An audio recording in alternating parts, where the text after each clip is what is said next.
We are trained to appreciate external beauty of form, whether in life or in art. This training internalizes cultural preferences.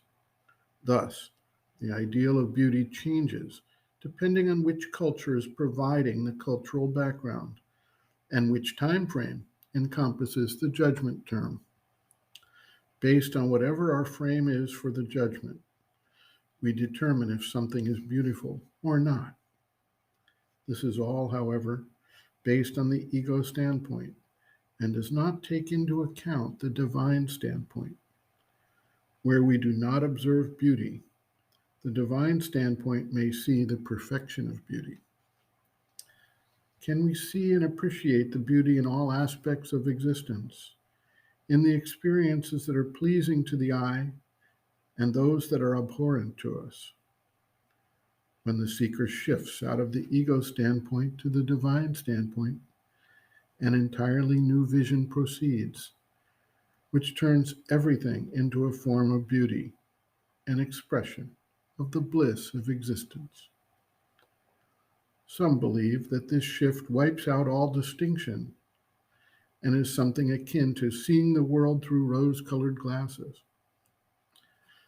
But for the yogic practitioner, there is a dual view, the view of unity and the harmony and beauty of the whole, as well as a detailed view of the diversity and an appreciation of the individual elements that make up the whole. For an artist trying to express something deeper than the superficial appearance, the real inner beauty, the radiance of the divine, is what must be brought forward.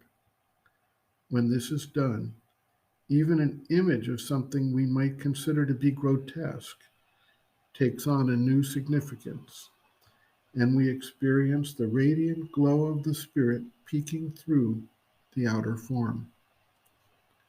Sri Aurobindo observes, quote, "There is a certain state of yogic consciousness in which all things become beautiful to the eye of the seer, simply because they spiritually are, because they are a rendering in line and form of the quality and force of existence, of the consciousness, of the Ananda that rules the worlds, of the hidden divine.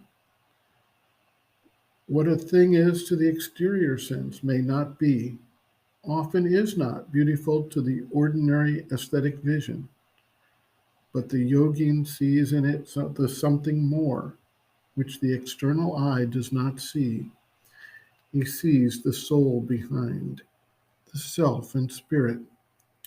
He sees, too, lines, hues, harmonies, and expressive dispositions which are not to the first surface sight visible or seizable.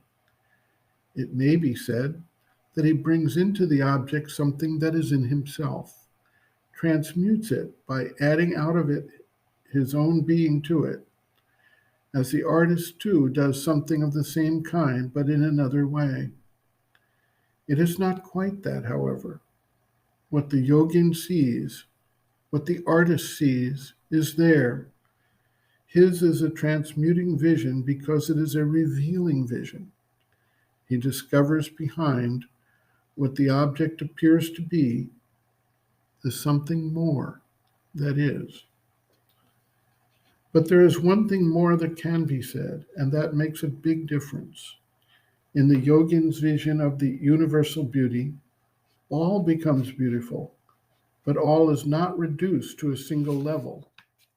There are gradations. There is a hierarchy in this all beautiful.